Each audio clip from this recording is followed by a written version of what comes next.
Hello friend, आज हम आपको बूढ़ा बसौड़ा पे सुनी जाने वाली 5 कहानियाँ सुनाने जा रहे हैं, जिसे सुनने से शीतला माता की विशेष कृपा प्राप्त होती है। तो प्रेम से बोलिए शीतला माता की जय। कहानी शुरू करते हैं। एक बार की बात है, एक राजा के पुत्र को शीतला निकली, यानी कि चेचक निकली। उसी के राज्य में एक ब्राह्मण के पुत्र को भी चेचक निकली। उसका परिवार बहुत धार्मिक था, पूजा पाठ करता था। चेचक निकलने के बाद भी वह विधि विधान से पूरे कार्य को करता रहा। घर में साफ सफाई का ध्यान रखता। उसके घर नियम से भगवती माता की पूजा आराधना होती थी। वह भोजन में नमक को ग्रहण नहीं करता था और ना ही सब्जी में छौंक लगता था और ना ही कोई वस्तु भुनी तली जाती। वह गर्म वस्तु ना तो स्वयं खाता और ना ही शीतला वाले बच्चे को देता। ऐसा करने से उसका पुत्र शीघ्र ही अच्छा हो गया। उधर राजा के लड़के को जब से शीतला माता का प्रकोप हुआ था, तभी से महल में माता के पाठ चल रहे थे। रोज हवन व बलिदान होते थे। राजपुरोहित जी भी पूजा में मगन रहते थे। राजमहल में रोज कढ़ाई चढ़ती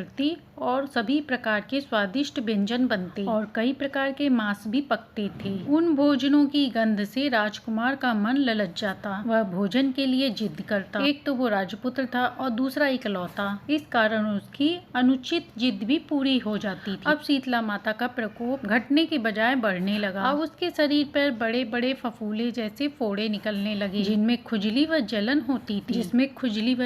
होती थी। राजा शीतला शांति के लिए जितने भी उपाय करता, शीतला माता का प्रकोप उतना ज्यादा ही बढ़ रहा था, क्योंकि अज्ञानतावश राजा के यहाँ सभी कार्य उल्टे हो रहे। राजा सोच में था कि इतना सब करने के बाद भी शीतला माता का प्रकोप शांत क्यों नहीं हो रहा। एक दिन राजा के सैनिकों ने बताया कि ब्राह्मण पुत्र को भी शीतला निकली थी, परंतु उसका पुत्र जल्दी ही अच्छा हो गया। अब राजा सोचने लगे कि मैं इतना सब कुछ कर रहा हूँ, फिर भी मेरा पुत्र रोगी होता जा रहा है, जबकि ब्राह्मण पुत्र बिना सेवा के ही ठीक हो गया। यही सोचते सोचते उसे नींद आ गई। तभी श्वेत वस्त्र धारणी देवी शीतला माता ने उसे दर्शन दिए और कहा, हे राजन, मैं तुम्हारी सेवा भाव से प्रसन्न हूँ, इसीलिए तुम्हारा पुत्र आज भी जीवित है। इसके ठीक न होने का कारण यह है कि तुमने शीतला के समय पालन करने योग्य नियम नहीं किए। तुम्हें ऐसी हालत में नमक का प्रयोग और सब्जियों में छौंक का प्रयोग नहीं करना चाहिए, क्योंकि ऐसे भोजन करने पर रोगी को खुजली होती है। छौंक लगी हुई सब्जियों से रोगी का मन खाने के लिए ललचाता है, जिससे उसे तकलीफ होती है। रोगी का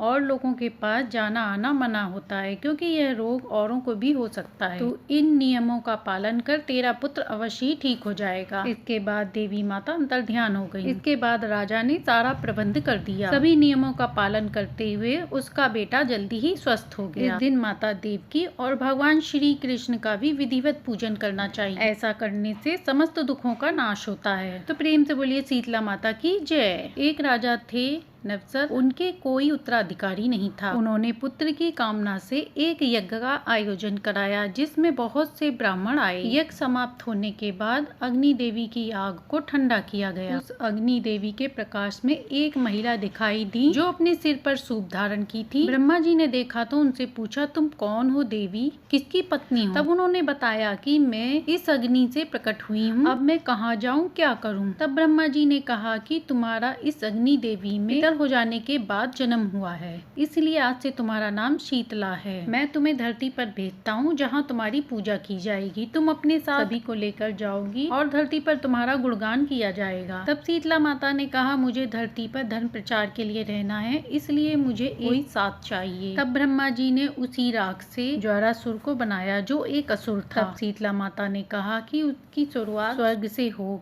और वो एक बुढ़िया माई का भेष धारण करके स्वर्ग में पहुंची और सभी से कहा कि वह शीतला के रूप में उनकी पूजा करें। सभी देवताओं ने शीतला माता का मजाक उड़ाया, तो शीतला माता ने क्रोध में उन सभी को संक्रमित कर दिया। इसके बाद सभी देवता शिव जी के पास पहुँचे। शिव जी ने देवताओं को उनकी गलती का एहसास दिलाया। तब सभी देवता शीतला माता के चरणों में जा गिरे। शीतला माता हाथ में झाड़ू लिए और गधे की सवारी कर और उनके सहयोगी ज्वारासुर और 14 और वह 64 प्रकार के बसंतिक के साथ सबसे पहले वह चंद्रकेतु की राजधानी पहुंची। शीतला माता एक बूढ़ी औरत का भेष बनाई। आने पे उन्हें कुछ औरतें दिखाई दी, जो उन्हें देखकर मुंह घुमा ली। यह देख के शीतला माता को क्रोध आ गया और आगे चल दी। आगे चलकर उन्हें बच्चे खेलते हुए दिखते हैं। उन बच्चों को देख उन पर दया आ जाती है। उनका दया का मतलब बसंत रूप से। इसके बाद शीतला माता राजा के दरबार में पहुंची। राजा ने पूछा, आप कौन हैं और यहाँ आने का क्या कारण है। शीतला माता ने बताया, मैं शांतिपुर की रहने वाली हूँ। मेरे 7 बेटे थे। मेरे पति ने माता शीतला की पूजा करने से मना कर दिया क्योंकि वे शिव भक्त थे, इसलिए मैंने साथ अब कुछ भी नहीं है। वे बसंत रूप में चले गए। तुम्हारा राज्य भी इसी बसंत में फैल रहा है और तुम्हारे पुत्रों को भी खतरा है, इसलिए तुम शीतला माता की पूजा करो। परंतु राजा शिव भक्त था, उसने शीतला पूजन से इनकार कर दिया। इस कारण माता ने उसके सारे पुत्रों को बसंत कर दिया और सभी पुत्र एक एक करके मारे गए। रानी रोती हुई बोली कि अब तो शीतला की पूजा कर लें,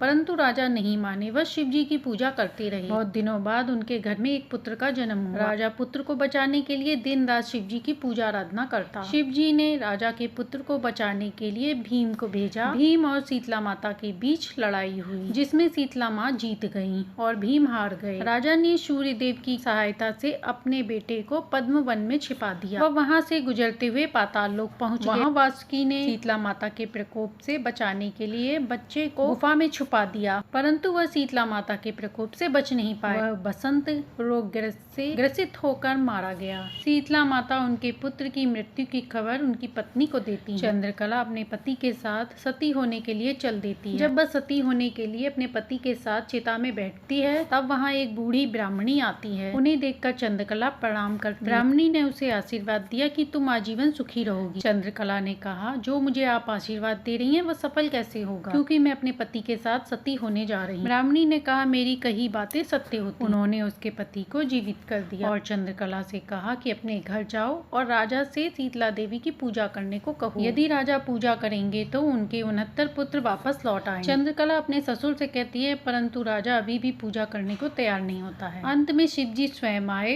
और उन्होंने राजा से शीतला माता की पूजा करने का आदेश दिया। तब राजा चंद्रकेतु ने माता शीतला की पूजा आराधना की। इसके बाद उनके सारे पुत्र लौट आए। तो प्रेम से बोलिए शीतला माता की जय हो। अब सुनते हैं पतवारी माता की कहानी। सैकड़ों साल पहले की बात है।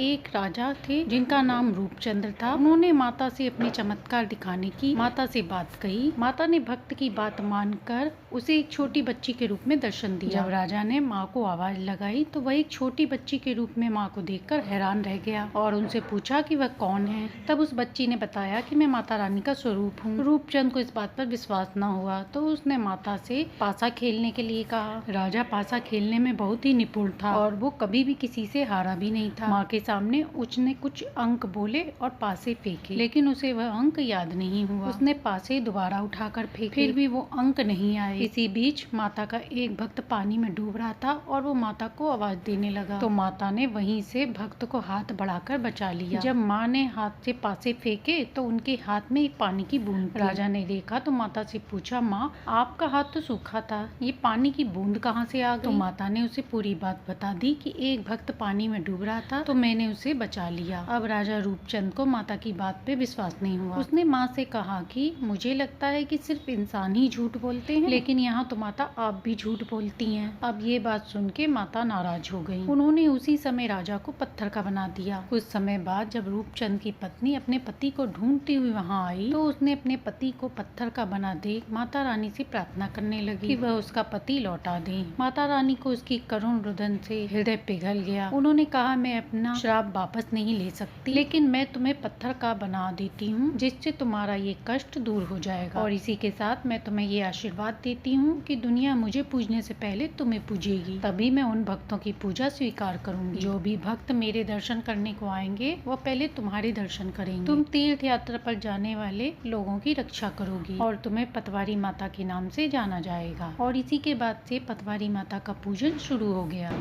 तो प्रेम से बोलिए शीतला माता पतवारी माता की जय। एक लपसी था, एक तपसी था। तपसी तो भगवान की तपस्या करता था और लपसी सवा शेर की लपसी बनाकर भगवान को भोग लगाकर स्वयं खा लिया करता था। एक दिन दोनों लड़ने लगे। लपसी बोला मैं बड़ा, तपसी बोला मैं बड़ा। तभी वहाँ से नारद जी गुजर रहे थे। उन्होंने देखा तो पूछा, तुम क्यों लड़ रहे हो? तब लपसी ने कहा, मैं बड़ा हूँ। तपसी ने कहा, मैं बड़ा हूँ। तपसी बोला, मैं सारा दिन भगवान की पूजा करता हूँ इसलिए मैं बड़ा हूँ। लपसी ने कहा, मैं भगवान को रोज लपसी का भोग चढ़ाकर बना के खिलाता हूँ इसीलिए मैं बड़ा हूँ। यह सुन नारद जी ने कहा, मैं तुम्हारा फैसला कल करूँगा। दूसरे दिन जब नारद जी नहाकर आए तो 1.25 करोड़ की अंगूठी दोनों के आगे फेंक दी। लपसी ने अंगूठी देखा पर उस पर ध्यान नहीं दिया। जब तपसी ने देखा तो उसे अपने घुटने के नीचे दबा ली और तपस्या करने लगा। लपसी लापसी बनाकर भगवान को भोग लगाकर खुद जीमने बैठ गया। इतने में नारद जी आए और दोनों से पूछा कि कौन बड़ा है। तपसी बोला मैं बड़ा हूँ। नारद जी ने कहा घुटना उठा। तपसी ने घुटना उठाया तो उसके नीचे से 1.25 करोड़ की अंगूठी निकली। तब नारद जी ने कहा ये अंगूठी तूने चुराई है, तुझे तेरी तपस्या का फल नहीं मिलेगा। तब तपसी ने कहा हे नारद मुनि, मेरा यह दोष कैसे दूर होगा। नारद जी ने कहा ब्राह्मण जिमाकर दक्षिणा नहीं दी तो फल तुझे मिलेगा, साड़ी देकर ब्लाउज नहीं दिया तो फल तुझे मिलेगा, जो भी दिया से दिया जलाएगा उसका फल तुझे मिलेगा। सब व्रतों की त्योहारों की कहानी सुनने के बाद जो कोई भी तेरी कहानी नहीं सुनेगा तो फल तुझे मिलेगा। तभी से लपसी तपसी की कहानी सभी कहानियों के बाद सुनी जाती है। एक बुढ़िया माई थी, वह अपने बेटा बहू के साथ रहती थी। वह अत्यंत गरीब थी। बुढ़िया माई दिन गणेश जी की पूजा करती थी। एक दिन बुढ़िया माई से गणेश जी बोले बुढ़िया माई मैं तेरी पूजा से प्रसन्न हूँ, वर मांग ले। बुढ़िया माई ने कहा हे प्रभु